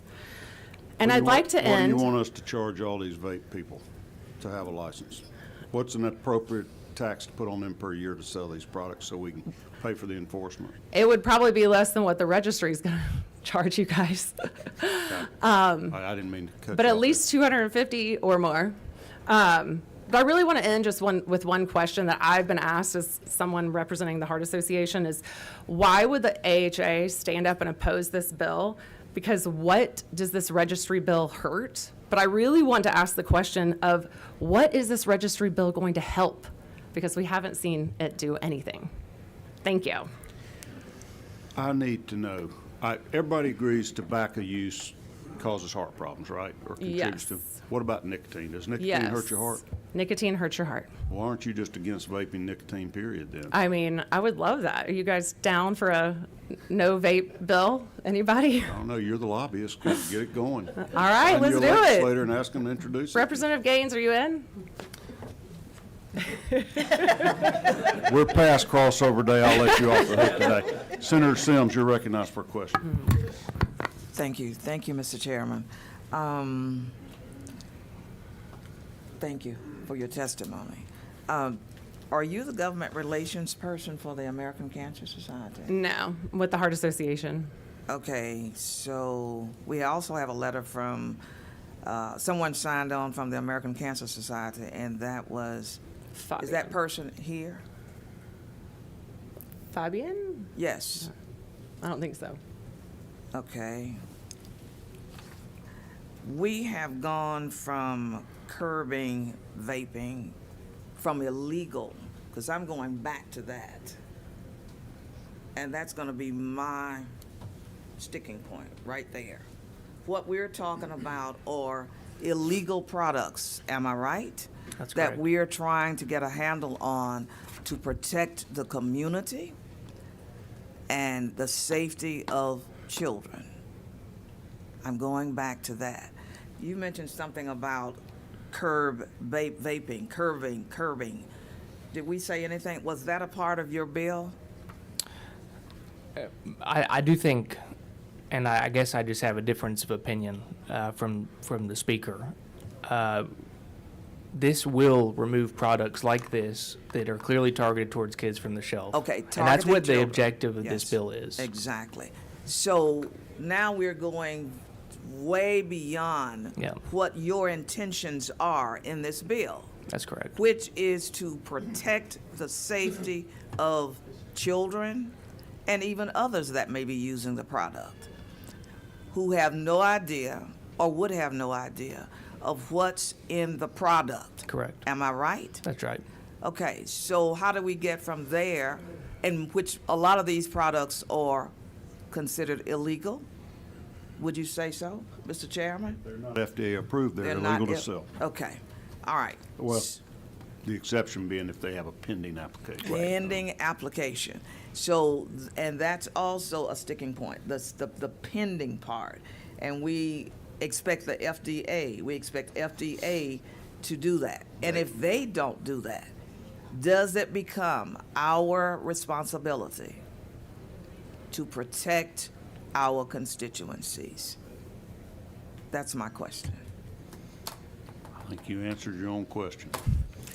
Okay, let me tell you what we've got to do because Yes, of the sir. time limit. I have, looks like 3 other people signed up. They're not going to have time to talk today. Taylor Leftwich, Jeremy Berry, and Ben Cowart. Did you have a chance to talk? Okay. Here's what I'm going to ask y'all to do. If you have something you want to share with our committee, put it in writing to me or Paige McKenna, my assistant, in an email or a letter, and we will distribute it in every committee member's folders. We're not going to take a vote on this today. We're going to let everybody digest it a little bit. I am not going to have time for more public testimony. I got a lot of people here, and I didn't mean to be rude to y'all that are here because you got a passion wanting to let us know where you think. Any of you are free to submit an email or a letter to me as chairman of this committee, and I will make certain that every member is able to review that before we take a vote. I think we can tell a lot by the number of people here that this is an issue that's important to a lot of people and the citizens of Georgia, but we simply don't have that much time left in the session to hear from everybody and still move other bills. So thank you for coming. Stick around if you want to learn about private water supplies. Chairman Trey Rhodes, come on up. I appreciate your patience. I'm going to let you make a presentation. We have some people here on this issue that have made an effort to come be heard. You want to stay with me? I'm good. I've had my fill. You want one of those?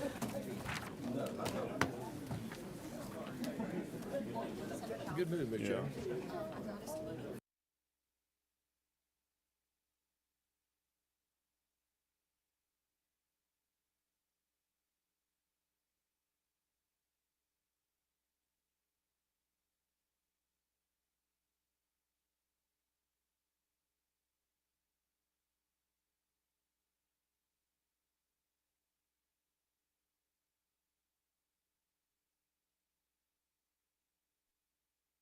Back to order because we're in a little time crunch here. This room is going to be taken by other folks at 11 o'clock, and some of us have other committees.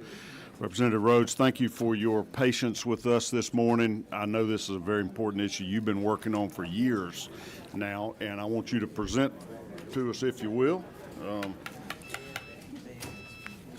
Yes, sir. Thank you. Your bill, this is House Bill 499.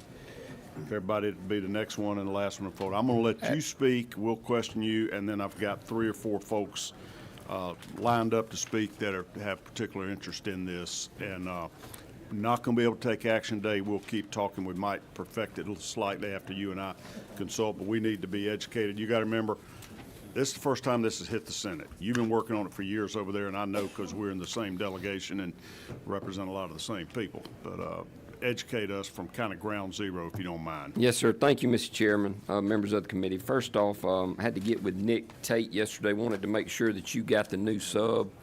We just had to change a few words. The new sub would be LC 550604S. Is that the one you have? We don't have that one yet.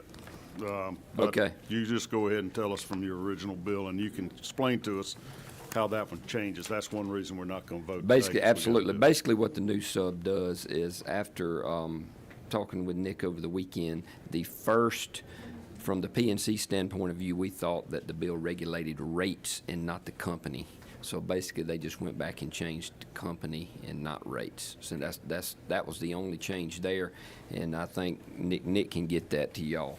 All right. First off, private water companies. This is not municipal or city water companies. This is private water companies. We are one of 5 states that do not regulate private water companies. And y'all, look, I'm a big of free market person as anybody. But what do you need to live? You need food, air, and water. We can go anywhere to buy this jacket. We can go to a bunch of places and buy our shoes and our gas, and what keeps those prices together is competition. And that's what we're looking to do something. Private water companies have no voter oversight. Our city municipal water companies have voter oversight. There's nobody in this private water world that tells them who, what, when, where, if they have to do anything. As far as answer a phone call, get back to a customer, and there's nobody to tell them anything, what they can charge, nothing. And that's just what we're trying to go look at a little bit. Let me just tell you a little bit about how we got to where we are. I was actually in the car when I was 11 years old when the Oconee Water Company was born, going down Linger-Longer Road when it was a dirt road going into Reynolds Plantation. We've come that far.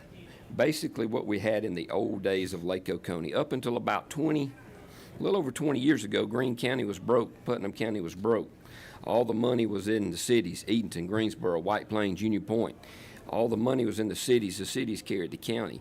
Each city in Greene and Putnam County had their own water and sewer company.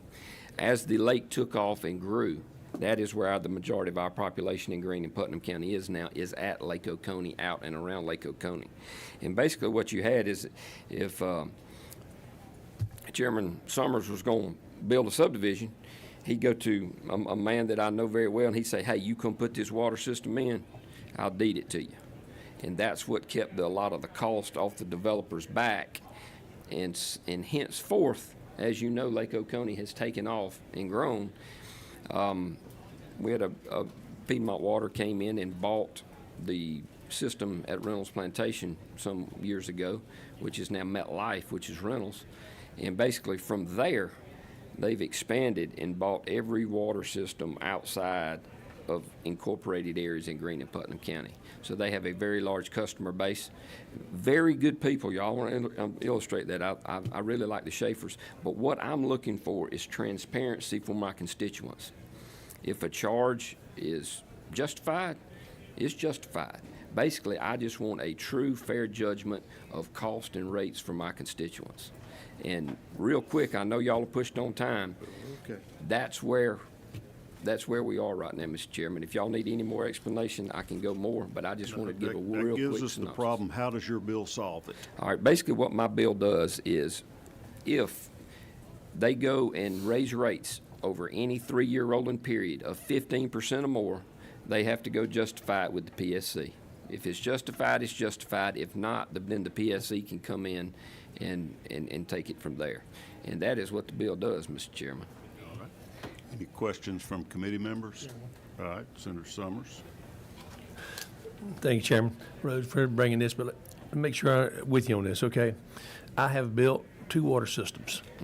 I've built subdivisions, and I have done exactly what you said. I built the systems, paid a fortune for them, put the pumps in, the double pumps, the chlorinator, the whole 9 yards in the system. And then I deeded it to the well driller that has a water system that built all that. But I paid for it and gave it back to him for $1. Now, the reason I did that is because of the liability issue that goes along with it. And he charges $20 a month for water. The city, if the city hooked up the water, it might charge $20 a month for water, sewer, and whatever. They usually do a combined deal. My question is this right here. If it's regulated, and I'm saying this to all my legal friends around here in this capital, then somebody gets a sore throat. This is what we ran into, and they want to sue if it's regulated. But if it wasn't regulated, they basically just took it up with a water system guy. There wasn't nowhere they could go with it. But if it's regulated, he has to monitor it. And the price, he said, I would have to triple my price to be able to sell people water in a private subdivision because all the regulations that would be put on me on something of this measure. How are we going to protect them from not being overcharged but with the extra regulations that would be involved? You know, that's a good question, but I don't, Lord, if they triple it, ooh, it's already pretty high. It's high. From where it is. And that's what the PSC would be there for, to monitor. And if it's fair and just, then it's fair and just. If they can prove they had to charge that, then PSC says, okay, it's okay. But somebody has got to be able to justify that cost when the rates are really, really high where we are. Really, really high. 3 to 4 times the state Higher average. than city rates, higher than city water? 3 to 4 times, yes, sir. That's because of what they have to do, I know. Yes, sir. Senator Lucas, you're recognized for a question. I had somebody call me about one of these private water systems, and they on Oconee. They said, "Man, I ain't been there in 6 months. I ain't no water on or nothing. And I get this large bill. Who do I see?" I said, "You need to see the folks you got the water from." For sure. So, is there any regulation as to if you got a meter?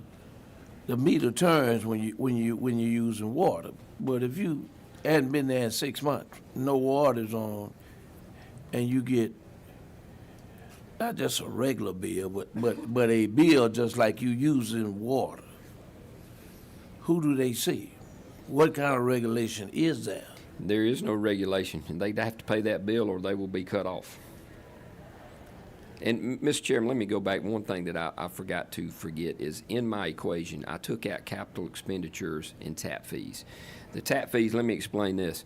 Tap fees, as they will tell you, are characterized as builder fees. I don't agree with that, but that's what it is. But you go to MetLife, you go to Reynolds, you want to build a house, it's going to cost you $25,000 to $35,000 to hook up to get sewer and water. So I just wanted to mention that, and I did not include that in the equation to come up with the 15% rate. Okay. Okay. Senator, again, you're recognized for a question. Thank you, Mr. Chairman. Hey, Representative Rhodes, I appreciate you bringing the bill. I heard from the chairman down in Putnam County, said about his problems and the issues that he has with the water system you're referring to. One of the things that when I look at, because I understand utilities and rates, and I've actually developed 2 different water systems and grown them quite a bit, the municipal water systems.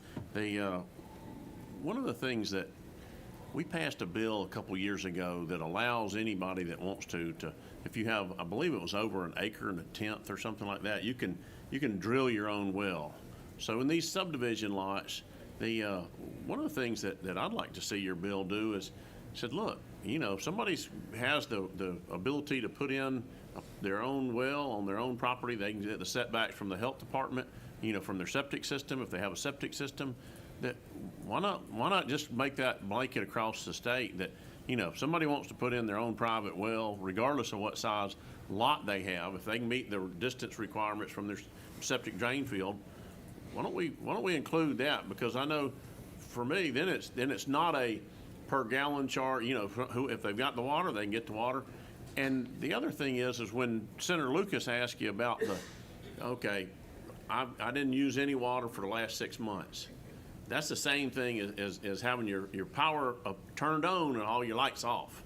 You have the ability to use that. And so that's where, most any utility, I don't care what it is, if you have an active account, and they're checking the meter and they're billing you for it, so they're going to charge you something for having that account active. Whether you use any of that utility, that could be gas, water, sewer, electricity, whatever. If you're, and I get that, so I want to make sure his question was addressed.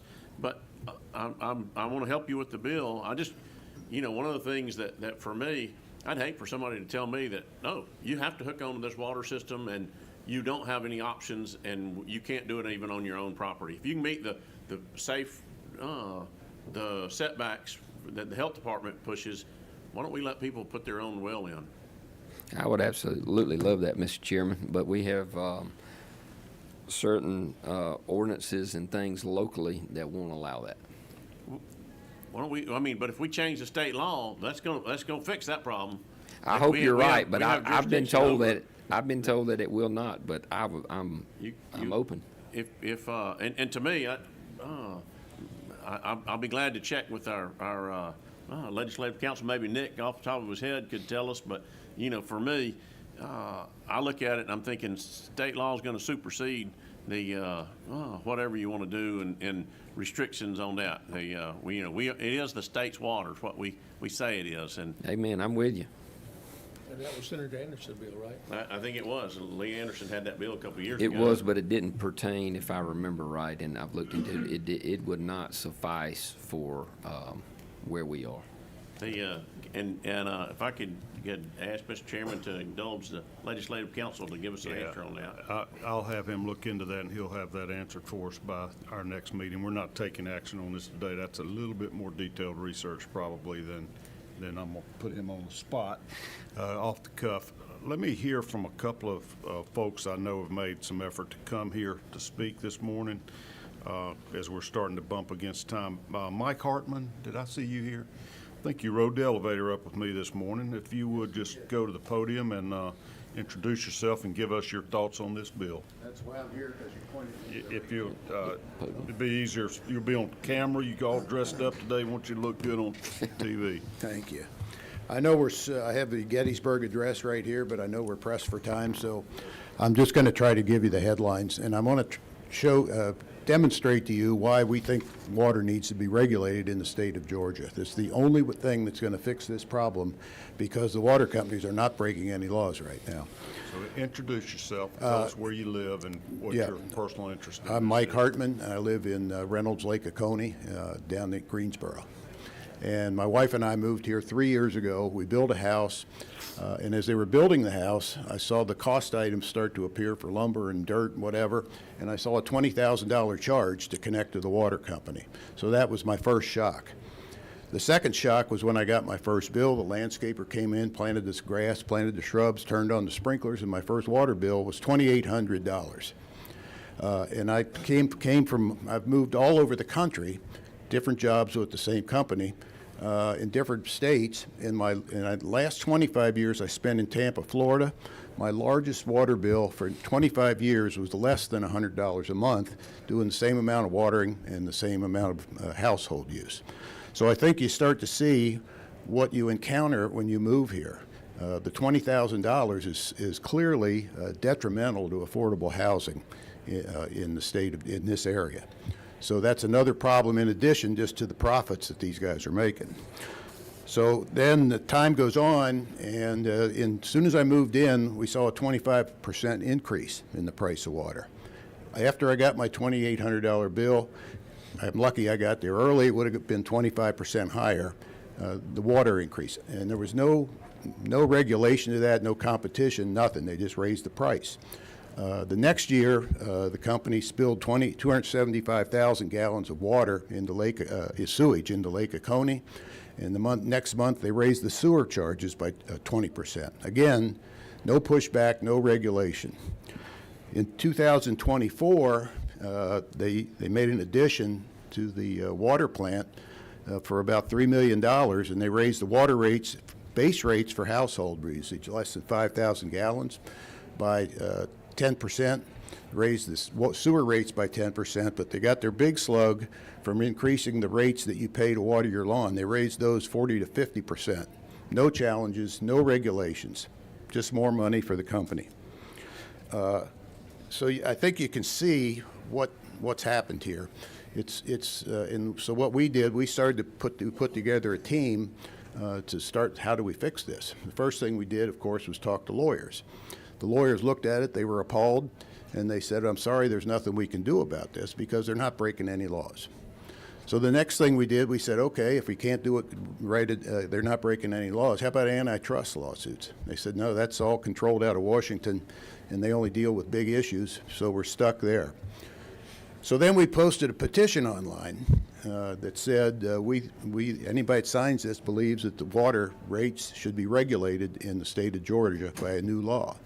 And within 7 days, with no promotion other than on Nextdoor, we've got 2,500 signatures for that. And that pulled a lot of weight with our local House representative. We had a meeting with him and with Mr. Anderson, who's our senator for the area, and they agreed to put this bill together. And it was introduced in the last session, got through unanimously the House Utilities and Energy Committee, but then never got to the floor, never got through past the Rules Committee. So Trey reintroduced it in this session, and as you probably know, it passed the House by 170 to 1, which we're very thankful for. And so, you know, that's the reason we're here today, is to get your concurrence. Thank you. You got a question? Yes, sir. Senator Summers, you're recognized for Thank you, the Mr. question. Chairman. Two things. I mean, obviously, this sounds like it's an indigenous issue with your county in Oconee up there. Well, it's not. It's also with other water companies. Savannah has an issue. It's a private water company, then Big Canoe also. Okay, couple of questions here, and they're all on the same level. One, why would not the city run water to you for competition if there's that much availability of people paying that many bills? The history on that is when Lake Oconee started about 30 years ago, the city was offered that opportunity and turned it down. All right, next follow-up question. If that be the case with your water bill being so high, Flint River, Lake Blacksher, I know, and Lake, where my father-in-law lives up here, Big Lake, Lanier up here, they get a permit and they can irrigate out of the lake if they own the property there, and they don't have to go through the water system. Well, that's true for people who live on the lake. People who do not live on the lake don't have that opportunity. My house, for example, is not on the lake, so I can't use that water. How many houses in Reynolds Plantation? About 32 or 300. Okay. About half of them lakefront and half not, or? Probably not half. I would say not enough people get that much money to buy a lakefront. Is there an acre of land? No. Mine is .92, and I have one of the bigger lots in the subdivision. And so that's why, to somebody's point over here, we can't drill our own wells. Plus, there's a contract with Piedmont Water that was created in 2012 when the developer went bankrupt, that said whoever buys this company There's no more new wells, there are no more new septic tanks. And they created a true monopoly. All right, thank you for being here. Jacob Freed. Thank you. All right.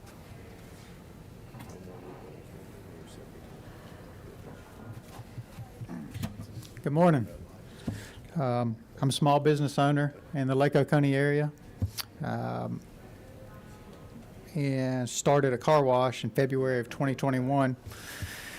And we don't have enough time, unfortunately, because we listened to a lot of vaping this morning, to talk about how I got here. But I'm going to try to summarize a little bit that when we started our car wash, we had to pay Piedmont Water Company $80,000 for our tap fees. $56,000 of that was an infrastructure impact fee. The remainder was the sewer grinder pump and the water meter. While we were in sticker shock of that tag, we had no choice but to pay it and to move on. We washed cars for a little while, a little over a year. We got a phone call one day from a young lady that said, we're using more water than we originally estimated, and we owed them an additional $100,000 in infrastructure impact fees. So I told her, I said, ma'am, I said, no, we're not going to do that. We already paid you $80,000, and we pay our bill on time every month. Our bill is from $7,000 to $10,000 for water and sewer service each month. I said, you're already getting a lot. We're not doing that. And 3 days later, she calls me back. She said, well, we looked at your account, and it's only $76,000. I said, well, so in 3 days, our bill goes from $100,000 to $76,000 just because I said no. And I said no again. And a little time went by, and we ended up in a 1.5 year long legal battle, which we finally did come to a settlement agreement. But through that legal battle, the water company at a point cut our water off to our car wash on a Saturday evening at 7:00 p.m., which they said is standard operating procedure when we called and questioned them on Monday. So we do that on Saturdays. We were shut down for over a month. It forced our business into bankruptcy. That triggered a down spiral in my family to where I had to sell my family's home to survive. My wife's dream home, in fact. We sold cars, we sold boats, we did everything non-essential to life just to try to survive. We still have the car wash running. It's still in bankruptcy. Not profitable yet, but we're not quitters either. The water company, Piedmont Water, doesn't have a rule book or guidelines to operate by, so they are operating in the best interest of their shareholders, which is the Schaefer family. And what we're asking you guys to do is just to give them some guidelines. If they would like to continue to be the water provider for the area, just help them provide us water in a way that we can afford it, in a way that it's safe to drink.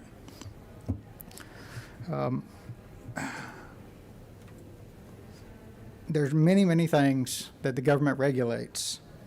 There's insurance and phones and power and gas and all kinds of things that are non-essential to life. In 3 minutes, I wish some of these vapor guys were still here. In 3 minutes, life ceases to exist without air. In 3 days, life ceases to exist without water. But yet we don't need insurance, power, gas, all these other things that are being managed by the government. Why would we let a family or a company, whether it's owned by a family or not, why would we let a company have unlimited control of a resource that in 3 days life starts to diminish on this planet?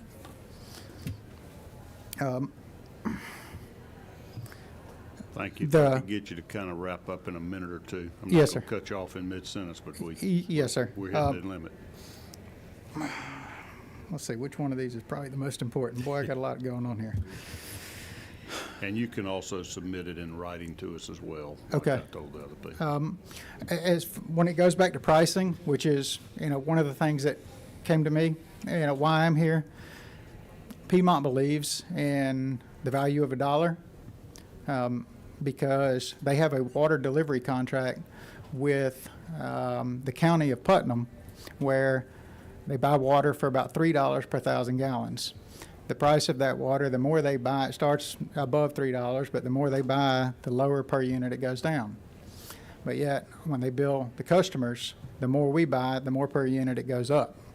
We're paying over $10 per 1,000, and they're buying it in an area that they don't have a well system yet for $3 a 1,000. So they like the low rates on the buy, but they don't like the low rates on the sell. The Edenton-Putnam Sewer Water Authority, which is where they're purchasing water from now, for an area that they don't provide water, but it is in their part of the county outside of the city limits of Edenton,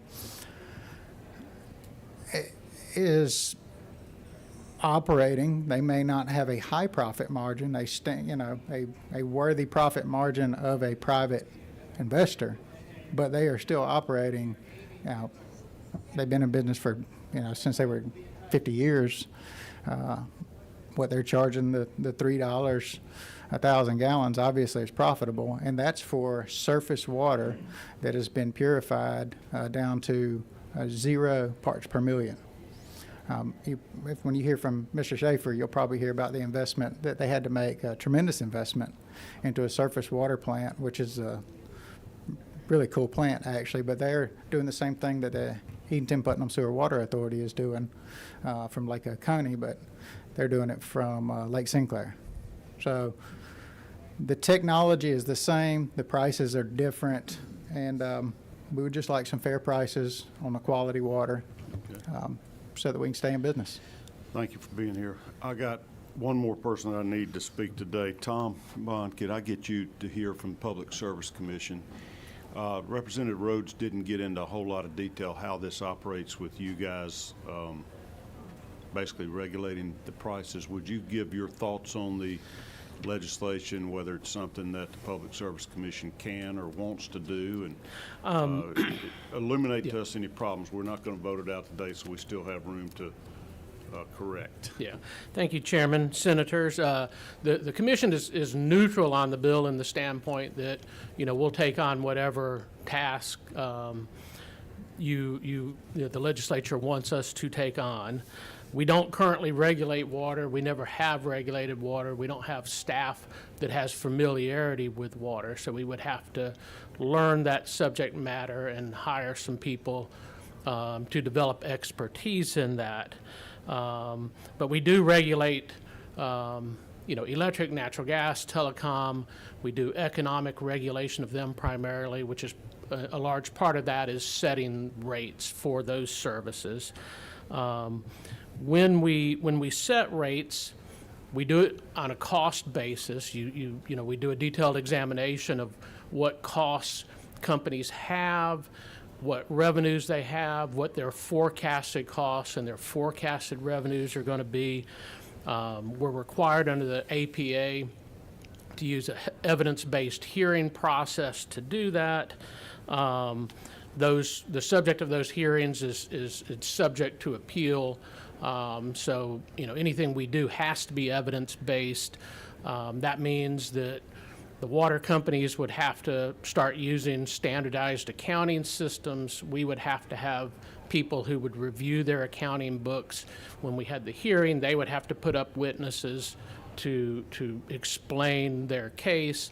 The commission uses a public interest advocacy staff to do an independent review.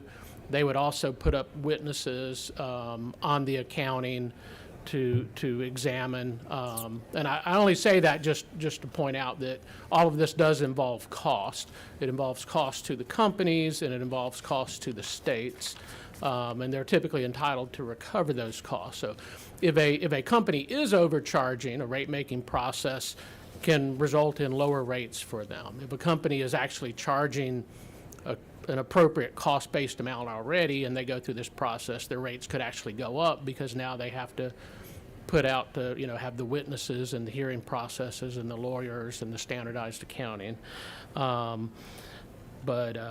So as I said, the commission is happy to take on whatever responsibility the legislature would like us to do, but we don't have a position, for or against this bill. If it's the will of the committee and the legislature to give some enforcement authority to the Public Service Commission to regulate rates or prices or bills or whatever you want to say, does this legislation sufficiently spell that out as to what you would need to do, or does it need more detail in it? It Pretty spells general. out which water company, which water systems the commission would have the authority to have rate regulation. It's certain water systems would be subject to commission regulation, certain water systems would not. The water systems that are subject to regulation would only be subject to having their rates set under certain conditions and for certain time periods. And all of that is policy decisions that the legislature can make. If that's the group of water companies you want us to regulate, then that's the group that we can regulate. Okay. Is there sufficient particularity in this bill as to what factors you would take into account in setting or capping rates or approving rates? Yeah, I think and I don't know whether the substitute bill addresses this or not. For the other companies that we regulate, the statute gives the commission the authority to set a uniform system of accounts. Okay. This bill says that we use GAAP. And I'm currently not familiar enough with water to know it may be perfectly appropriate that GAAP is what you want to use, but you That's might want to. general accounting principles. Yeah, you might want to, modify it just a little bit to say use GAAP unless the commission, adopts a different accounting system. There are companies all over the United States that are regulated, and there may be a standard. Industry standard that's typically used in water regulation, and that would give the commission the ability to, and it might make it easier for water companies as well if it's if there's modifications to GAAP that are commonly used for water companies. Okay. Any committee members have questions for Mr. Bond? All right. We have hit the wall on our time, Representative. With at least two of us we're late to Judiciary Committee. Mr. Schaefer, I know you're here, and we are not going to make a decision without hearing from you, since you're the guy with the bullseye on you, it appears, that you are Piedmont, right? I think it's fair for us to hear your side of this. We're going to come back, and I have a very narrow time on Thursday, so it's my preference we either have our Tuesday afternoon meeting or Wednesday morning. I will defer to you, Representative. I have 4 o'clock on Tuesday and nobody meets after me, so we can go a little bit longer, and we have 9 to 11 next Wednesday morning. If you want to just let me know, you don't have to tell me right here on the spot, but tell me this week so we can schedule that. Mr. Schaefer, if you have conflicts on either of those days, please reach out to me or Ms. McKenna, my administrative assistant, and let us know. And I would expect we'll maybe have another 15 or 20 minutes to have questions. In the meantime, if you and I have any other solutions or tweaks or perfecting to do this bill, let's spend some time together. I'll do that. I'll come see you, Mr. If we do come Chairman. up with a committee sub, we'll have it in plenty of time for the committee to review it before that meeting. And thank you for being with me and for your patience. Thank you, Mr. Chairman, members of the committee. Thank All you. right. We are adjourned.